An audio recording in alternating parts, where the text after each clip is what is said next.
Jangan lupa untuk subscribe YouTube channel Metro TV News dan nyalakan notifikasinya.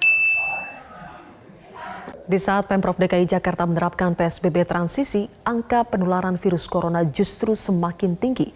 Tidak hanya klaster pasar tradisional, kini muncul pula klaster perkantoran dan bahkan kini 83,33% wilayah DKI Jakarta berada dalam zona merah atau dengan kata lain berisiko tinggi. Hanya Kepulauan Seribu saja yang berada dalam zona oranye atau risiko sedang. PSBB transisi DKI Jakarta akan berakhir 30 Juli besok. Apakah PSBB transisi masih dibutuhkan? Apa yang perlu segera dilakukan untuk menahan laju penyebaran COVID-19 di DKI Jakarta? Saya akan membahasnya bersama dengan epidemiolog UI, Syahrizal Syarif, dan Wakil Ketua Fraksi Nasdem DPRD DKI Jakarta, Nova Harifan Palo. Selamat malam, Pak Syahrizal dan Pak Nova Palo. Ya, selamat malam, Mbak Sylvia. Baik, saya akan ke Pak Syahrizal terlebih dahulu. Pak, kasus COVID-19 di DKI Jakarta terus meningkat. Apakah ini dampak dari PSBB transisi? Ya, sebetulnya dalam penanggulangan COVID itu jelas sekali bahwa setiap ada pelonggaran maka kasus akan meningkat. Ya, saya kira itu tidak ada langkah ajaib ya di dalam penanggulangan COVID itu. Lockdown adalah langkah ideal, PSBB adalah langkah esensial, dan saat ini kita sebetulnya masuk ke langkah yang minimal ya. Jadi ketika situasi seperti ini, konsekuensinya adalah kasus akan terus meningkat ya. Dan yang harus diingat bahwa Jakarta itu memang betul Jawa Timur tertinggi ya jumlah kasus keseluruhan. Tapi kita epidemiolog juga melihat bahwa risiko wilayah ya. Jadi sebetulnya Jakarta itu 3 kali lebih berisiko dibanding Jawa Timur. Ya, 7 kali lebih besar dari Jawa Tengah dan 14 kali lebih besar dari Jawa Barat. Jadi ini memang wilayah yang ya, paling panas. Ya. Itu risiko wilayah yang saya maksud adalah jumlah kasusnya dibagi dengan jumlah penduduk. Ya. Jadi dengan penduduk DKI sebetulnya DKI merupakan provinsi dengan wilayah paling berisiko di Indonesia. Oke. Pak, tadi Anda katakan bahwa ini adalah konsekuensi dari langkah minimal yang diambil oleh Pemprov DKI Jakarta. Tapi Gubernur Anies Baswedan mengatakan bahwa kasus positif di DKI Jakarta itu terus melonjak karena Pemprov DKI kerap jemput bola. Kapasitas tesnya terus ditingkatkan sehingga yang terdeteksi semakin banyak. Apakah Anda bisa menerima alasan ini? Saya kira itu wajar saja ya. Kemampuan spesimen, apa kasus yang dilaporkan di Indonesia saat ini sangat tergantung pada kemampuan pemeriksaan spesimen per hari. Dan DKI adalah satu wilayah yang mempunyai kemampuan pemeriksaan spesimen yang mungkin paling baik ya dibanding provinsi yang lain. Saya kira itu satu hal itu wajar saja ya. Tetapi kalau kita ingin melihat betul bagaimana situasi di masyarakat, lihatlah angka suspek. Angka suspek itu yang masih 54.000 seluruh Indonesia ya. Itu kalau kita hari ini mampu memeriksa, punya kemampuan memeriksa dalam 1-2 hari, kita akan ada peningkatan kasus dalam 1 hari bisa 5.000-an ya dengan positive rate 10%. Artinya ketika angka suspek itu masih tinggi ya, maka sebetulnya angka yang dilaporkan masih mengacu kepada kemampuan pemeriksaan spesimen. Saya tidak membantah bahwa itu terkait dengan kemampuan pemeriksaan spesimen yang lebih baik di DKI, saya kira wajar saja, tapi tidak menggambarkan bahwa situasi itu wabah menurun. Ya. Angka spesimen masih bisa tinggi karena memang penyebarannya masih tinggi, begitu ya Pak? Oh iya, ya ini dengan pelonggaran seperti ini ya di negara manapun ya yang terjadi pelonggaran saat ini juga mengalami beban besar. Ya, bahkan Jepang yang punya kemampuan yang baik meningkat. Australia punya kemampuan public health yang baik juga meningkat. Hong Kong juga meningkat ya. Bahkan Spanyol pun meningkat. Oke. Pak Nova, hari ini terjadi rekor Pak penambahan kasus harian di DKI Jakarta. Kalau data dari pusat mengatakan 577, tapi kalau tadi Pak Anies mengatakan ada 584 kasus baru dalam 1 hari. Dalam sepekan penambahan kasus COVID-19 di DKI Jakarta juga lebih dari 2.600 kasus. Apakah ini artinya Pemprov DKI Jakarta tidak mampu mengendalikan COVID-19 di tengah pelonggaran? gini ya, munculnya PSBB transisi ini kan keluar dari Pergub 41 tahun 2020. Artinya memang ada kelonggaran, benar yang saya setuju tadi ada kelonggaran. Artinya kita harus lihat nih artinya bahwa dari sisi ekonomi kita bisa jalan, dari sisi istilahnya pengawasan pun harus kita jalankan. Tetapi kalau kita lihat di lapangan pun istilahnya sanksi-sanksi yang diberikan sama Pemprov juga masih istilahnya belum istilahnya kita lihat belum sangat berat ya kalau kita itu. Kalau misalnya ke perkantoran ya, kalau misalnya ada klaster baru di perkantoran, kita lihat aja mungkin apakah istilahnya kebijakan 50% itu diawasi apa tidak gitu kan. Nah ini kan perlu juga ada sanksi dan juga istilahnya pengawasan. Itu yang paling penting buat saya gitu kan Arya. Dan juga bagi masyarakat yang ada di DKI. Terus yang kedua juga masalah di pasar juga gitu kan. Orang misalnya berkerumun atau mungkin tidak menggunakan masker gitu. Bagaimana sanksi-sanksi terhadap tidak penggunaan masker itu kan? Apakah dengan 250.000 itu cukup? Saya kira kan perlu ditingkatkan gitu kan masalah hukuman atas pelanggaran gitu kan. Intinya itu sih Mbak. Jadi kalau Anda melihat pelonggaran PSBB ini juga membuat pelonggaran terhadap penegakan hukumnya juga semakin rendah, begitukah Pak? Iya, begini loh Mbak. Di Jakarta ini sampai hari ini ada 33 RW yang zona merah. Artinya kan tingkatan istilah pengawasan itu kan harus dimulai dari tingkat yang paling rendah dulu ya. Dari RT, RW sampai dengan kelurahan atau kebun kecamatan. Meskipun sudah dibentuk dengan gugus COVID yang ada di beberapa wilayah dari kelurahan maupun dari RT, RW. Tetapi masalah istilahnya apakah orang keluar rumah itu pakai masker apa tidak? Ya. Gitu kan. Apakah di dalam rapat itu istilahnya mungkin yang tadi sampai 100 orang atau 200 orang tuh kita bisa pantau nggak gitu kan? Apakah istilahnya hanya setengahnya gitu kan? Nah ini tentunya kan perlu pengawasan yang lebih efektif lagi gitu kan. Apa kerahkan aja istilah mungkin Satpol PP atau mungkin yang lain-lain. Kalau misalnya perkantoran nih, Dinas Tenaga Kerja, kalau kemarin saya baca di beberapa artikel, disampaikan juga bahwa istilahnya Dinas Tenaga Kerja kekurangan tenaga gitu kan. Nah ini bagaimana juga satu, masyarakatnya pun harus disiplin dalam hal ini. Nggak bisa kalau masyarakatnya nggak disiplin juga. Dan juga yang kedua masalah pengawasan. Ya, jadi kalau dikatakan bahwa lonjakan kasus di DKI Jakarta karena kemampuan testingnya yang meningkat, tapi apakah Pak Nova melihat ini lebih ke persoalan sosialisasi, pengawasan, dan penegakan sanksi yang lemah, sehingga penyebarannya melonjak?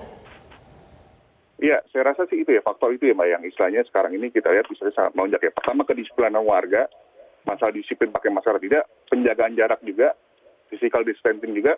Yang ketiga ya masalah sanksi dan istilahnya satu pengawasannya. Itu yang paling penting buat saya gitu. Kalau saya rasa ramuan apa lagi nih? PSBB transisi ini udah paling bagus saya rasa gitu kan. Nah kalau begitu saya baru mau tanya ini, apakah PSBB transisi masih diperlukan? Saya rasa masih perlu dilanjutkan, tetapi ini saya garis bawain, itu juga harus kita istilahnya kita ramu lagi nih, masalah pengawasan, sanksinya gitu kan. Ini kan harus ada istilahnya mungkin kan kita review lagi kan, bagaimana istilahnya antara kemarin kita lihat dari PSBB transisi pertama, tentu transisi yang kedua ini ada 546. Kalau saya sih sampaikan juga masalah sampel atau segala macam itu, saya rasa sih kita lebih ke pengawasan aja Pak. Kalau misalnya sekarang kita uji masyarakat secara massal, saya rasa ya itu istilahnya bagus lah, tetapi bagaimana juga pengawasannya dan juga sanksinya gitu yang paling penting Mbak. Pak Nova, sebetulnya dalam Pergub 41 tahun 2020 kan konsep PSBB transisi meskipun katanya transisi, tapi segala macam yang namanya pengawasan, penegakan hukum itu sudah tercantum dalam Pergub. Tapi implementasinya sajakah yang rendah sehingga akhirnya antara konsep dengan realisasinya tidak sejalan? Ya, balik lagi Pak ya, ini kan antara gini ya, artinya kan kita sudah meramu istilah kebijakan yang sangat bagus. Dari PSBB tadinya istilah mungkin kan kita harus ada dua nih Pak, masalah ekonomi juga jalan, juga masalah kesehatan juga istilahnya kita tingkatkan gitu kan. Tetapi ini kan kita mau win-win solution semuanya kan, tetapi ya artinya dengan istilahnya ini kan juga perlu pengawasan yang sangat tinggi sekali gitu kan, untuk misalnya bagaimana masyarakat juga harus bisa berdisiplin. Gitu kan. Kalau saya lihat tadi mungkin di jalan di beberapa wilayah, pekerja di lapangan misalnya di jalan-jalan pun nggak pakai masker dia. Itu aja kita lihat kan. Bagaimana kesadaran dirinya juga. Gitu kan. Oke, kita akan gali lagi lebih jauh soal PSBB transisi. Jadi pilihannya apakah tetap melanjutkan PSBB transisi atau kembali lagi ke PSBB awal yang lebih ketat? Apa yang harus diubah supaya betul-betul efektif? Kita akan kembali sesaat lagi. Kami kembali melanjutkan perbincangan bersama dengan epidemiolog UI, Pak Syarizal Syarif, dan juga Wakil Ketua Fraksi Nasdem DPRD DKI Jakarta, Pak Nova Harifan Palo. Saya kembali ke Pak Syarizal. Pak, PSBB transisi akan berakhir besok. masih perlukah diperpanjang atau harus diubah konsep dan implementasinya supaya jangan PSBB transisi tidak jadi menjadi PSBB yang basa-basi saja, Pak? Iya, jadi ini memang kita tidak ada pilihan lain ya. Tadi saya bilang standar minimal kita saat ini sudah standar minimal. Nah, dengan situasi tantangan COVID seperti sekarang, kita tidak bisa menurunkan lebih rendah daripada itu, ya. Nah, tapi kalau kita tetap bertahan seperti ini, itu kan artinya tidak ada kemajuan, ya. Oleh sebab itu perlu sekali langkah-langkah yang ini sebetulnya COVID-19 ujian bagi kepemimpinan sebetulnya, baik daerah maupun nasional, ya. Jadi bagaimana bisa mengambil keputusan dengan tepat. Jadi begini. Menurut saya kita kenapa ya sudah lama sekali sudah saya sampaikan bahwa tidak ada salahnya melakukan uji coba, melakukan karantina wilayah dalam skop kecil, dalam skop RT, ya, supaya kita punya basis bukti bahwa memang apakah itu bisa menahan penyebaran pada wilayah tersebut atau tidak begitu, ya. Tentu saja. Saya kira tidak PSBB transisi, ya kalau situasinya seperti ini minimal memang harus dilanjutkan. Tapi kita kan harus mengevaluasi apa yang sudah kita lakukan selama ini. Ya, artinya apa? Artinya pakai masker, jaga jarak dan cuci tangan itu tidak bisa ditawar, tidak bisa ditawar. Dan sudah saatnya kita menegakkan denda. Saya kira tentu harus lebih tegas. Ya, di Inggris saja berani 1,8 juta. Bagi yang tidak pakai masker. Jadi saya kira kita kan tidak sampai segitunya, ya, tapi harus tegas. Nah, ada satu hal sekarang soal banyaknya perkantoran sekarang kita dengar, ya. Laporan yang disampaikan hanya jumlah kantor lalu jumlah kasus. Itu hanya menyatakan siapa dan di mana. Tapi sebetulnya harus ya pemerintah, terutama Dinas Kesehatan DKI harus bekerja lebih keras untuk bisa kapan dan bagaimana. Saya khawatir itu bukan karena faktor kantornya, tetapi interaksi komunalnya, ya. Ketemu teman, lalu makan siang bersama tanpa masker. Saya kira itu jauh lebih rasional menyebabkan peningkatan kasus dibanding lingkungan kantor itu sendiri, ya. Saya kira hal seperti ini perlu ditelusuri lebih jauh sehingga kita bisa melakukan penanggulangan yang tepat, ya. Oke, tapi Pak Syahrizal, apakah harus sampai mengambil langkah? Sekarang kan kita tahu aktivitas perkantoran sudah mulai berjalan, mulai kembali normal, Pak, ya, meskipun dalam aturannya dibatasi kapasitasnya 50%.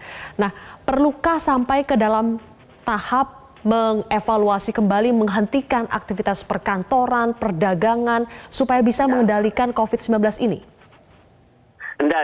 Tidak seperti itu, ya. Saya mengerti lah bahwa tekanan dampak ekonomi sosial ini luar biasa bagi kita, ya. Saya kira tadi jangan kita seperti balon kempes. Balon kempes itu, ya, di sisi ekonomi itu kita longgarkan, tapi terus di sisi kesehatannya juga melonggar. Itu namanya balon kempes. Kalau ada tekanan di sininya lebih tinggi. Jadi justru protokol kesehatannya yang harus lebih diperketat, ya. Harus lebih diperketat dan ya udah tidak zamannya kita sosialisasi, edukasi, enggak. Kita harus berikan sanksi denda bagi pelanggar protokol kesehatan.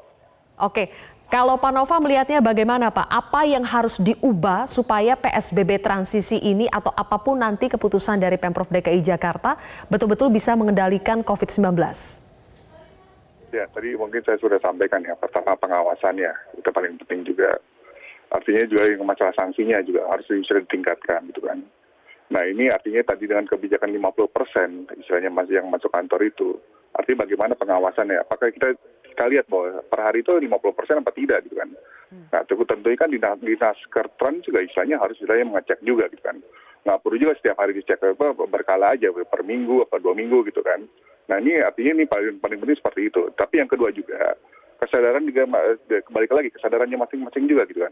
Tadi saya setuju juga gitu kan bahwa Pertama, ketika berkumpul di kantor, itu kita ada makan siang, ini kita buka masker gitu kan. Nah itu kan nggak boleh seperti itu. Nah bagaimana juga kantor-kantor juga menerapkan peraturan protokol COVID ini dengan istilah ketentuan-ketentuan batasan tertentu gitu kan. Nah ini sama-sama kita kerjasama lah, kolaborasi gitu kan. Antara Pemprov sama misalnya perkantoran yang menjadi klaster baru, sama-sama kita sama-sama saling disiplin gitu Mbak. Itu yang paling penting. Ya. Kalau persoalannya adalah pengawasan, Pak, menurut Anda DPRD DKI Jakarta ini, apakah sebetulnya Pemprov DKI Jakarta itu punya kemampuan untuk mengawasi sekian banyak kantor yang ada di DKI Jakarta, sekian banyak pusat-pusat aktivitas perekonomian yang ada di DKI Jakarta? Tentu kan bisa Mbak ya, artinya sekarang zaman teknologi gitu kan. Bukan misalnya mungkin by person juga nanti dia datang gitu kan. Artinya kan ini bagaimana kita juga membuat inovasi baru baik teknologi kan kita bisa kan kita memantau dari situ kan gitu. Itu yang paling penting tuh terobosan-terobosan seperti itu. Itu yang harus dipikirkan gitu kan. Jadi bagaimana ke depannya kita harus menekan lagi kan, merendahkan lagi ini kan untuk misalnya bagaimana kluster-kluster baru itu muncul itu paling penting gitu.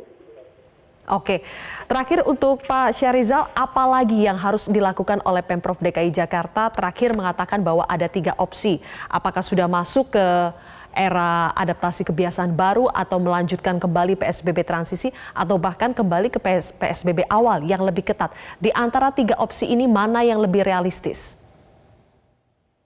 Iya, saya kira opsi kedua itu lebih realistis ya.